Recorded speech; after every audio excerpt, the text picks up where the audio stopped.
Do not fear. These are words spoken by God. Do not fear, because I am with you. These are words spoken to the chosen people of Israel when they were living in exile.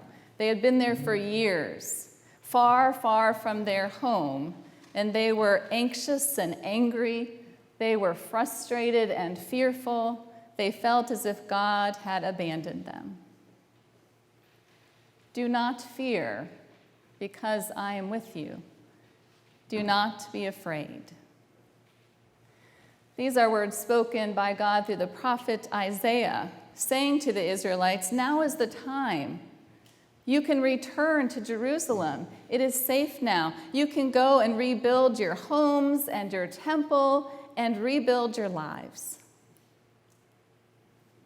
Do not fear, because I am with you.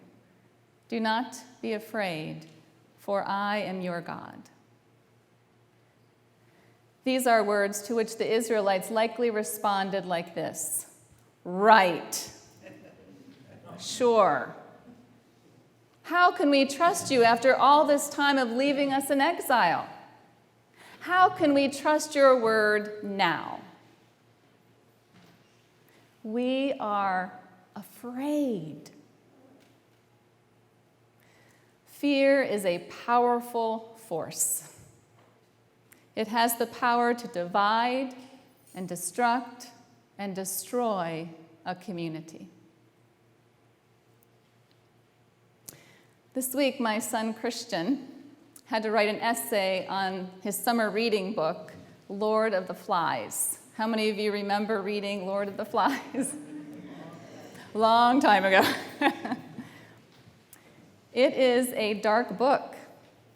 It is a book written by William Golding after his service in the British Navy during World War II, during which time he witnessed horrendous events, not the least of which was the D-Day invasion at Normandy. So he returned home after having witnessed all of these horrible things, and he wrote this book about a group of boys living on an island who, left to their own devices, without law, order, or ethical values, became like savage beasts. They were worried that they would never be rescued and would never go home from this island. And so they represent for us the darker side of humanity, of human nature. What happens when fear rules the day? Fear is a powerful force. It has the power to divide and destruct and destroy a community. God knows that. That's why God said, do not fear. Well, we've spent the summer looking at the top 10 texts. This is number 10, the last one. Save the best for last, maybe. And in addition to looking at these texts, we've asked the question, what does God's word say to the world today? So what does God's word say to people living in Palestine in fear of war? What does God's word say to people living in Syria, living in fear of ISIS? What does God's word say to people living in Charleston, living in fear of racial violence? What does God's word say to the world today? Do not fear, because I am with you. Do not be afraid, for I am your God. These are words spoken to people living in Palestine and Syria and Charleston, yes. But for today, these words are spoken to the chosen people of the Community Presbyterian Church of Ben Avon for such a time as this. In this time, this one summer, we have seen 4 staff members leave our church. I don't know about you, but I'm feeling disoriented. Like you, I am sad to see good staff and people that have become friends leave. Like you, I feel as if a rug has been pulled right out from under us, or at least a trusted map has gone missing. Like you, I'm feeling a little bit anxious about what's going to happen next.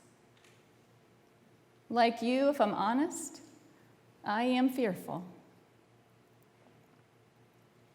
Do not fear, because I am with you. Do not be afraid, for I am your God.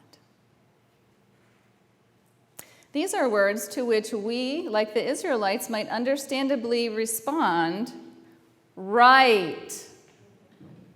Sure. How can we trust you after all this time of leaving this church in and out of exile? How can we trust your word now?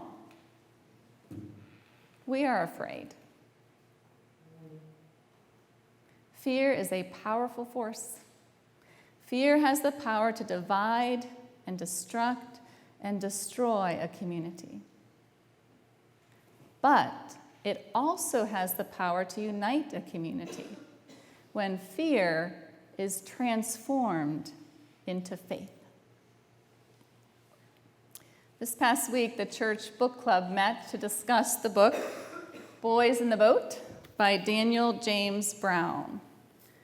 It is a riveting story about the University of Washington's crew team, 8-man crew team.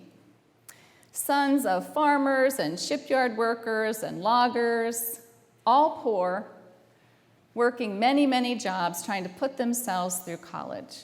The odds were against them, and everybody knew it.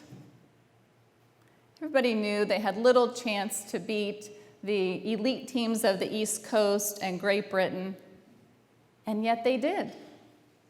And they shocked the world to go on to challenge the German boat rowing for Adolf Hitler to win the gold medal in the 1936 Olympic Games. It is an irresistible story about the power of defeating all odds and finding hope in the most desperate of times. George Pocock is the boat maker, the one who fashioned the vessels. And in addition to Joe Rance, who's the main character through whose eyes the story is told, George Pocock was the favorite character for many of us in the book club this last week, mainly because of his sage wisdom and his deep spiritual insight. Listen now to just a short excerpt from the book. George Pocock suggested that Joe think of a well-rowed race as a symphony and himself as just one player in the orchestra. If one fellow in an orchestra was playing out of tune or playing at a different tempo, the whole piece would naturally be ruined. That's the way it was with rowing. What mattered more than how hard a man rowed was how well everything he did in the boat harmonized with what the other fellows were doing. And a man couldn't harmonize with his crewmates unless he opened his heart to them.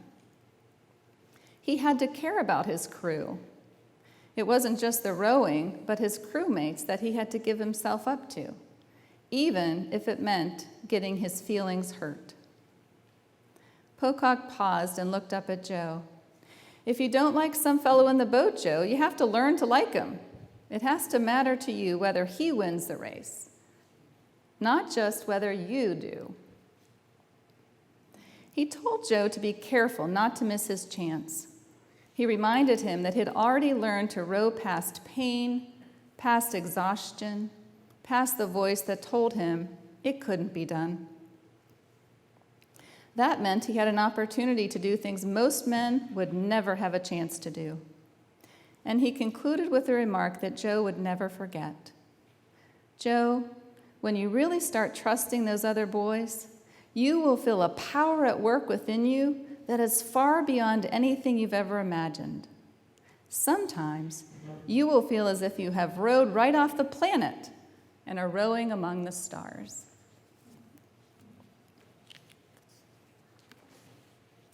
God called us to be the Community Presbyterian Church of Ben Avon. And what matters most is that we work together, that we harmonize with one another, that we give our hearts to one another, that we row together. And we, just like the boys in the boat, have learned how to row past pain, past exhaustion, and past that voice that said it couldn't be done. We have rowed past the pain of a church fire and a church consolidation. We have rowed past the pain of a beloved pastor committing suicide. We have rowed past the pain of a time of division and despair. We have rowed past the pain of staff leaving and pastors leaving and even church members leaving. And we will row past this challenge too. But we can't do it with fear. Fear is a powerful force.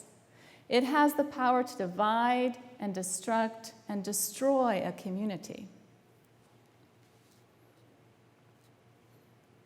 But fear also has the power to unite a community when fear is transformed into faith. Faith in one another, faith in our church, faith in our calling, and faith in our God, who promises, "Do not fear, because I am with you. Do not be afraid, for I am your God." Let us say that together. It's on the front of your bulletin.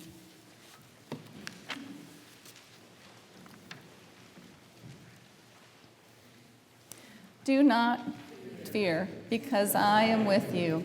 Don't be afraid, for I am your God. I will strengthen you. I will surely help you. I will uphold you with my righteous, strong hand. Friends, in this next season of our life together, let us remind one another of those words, because at times we will forget. Even I may forget. Let us remind one another of those promises that God has made to us. And let us trust one another. And let us trust the power that is at work within us, that is far beyond anything we could ever imagine. For with faith and trust in one another and in God, anything is possible. Who knows? We may even row off the planet and even among the stars. Thanks be to God.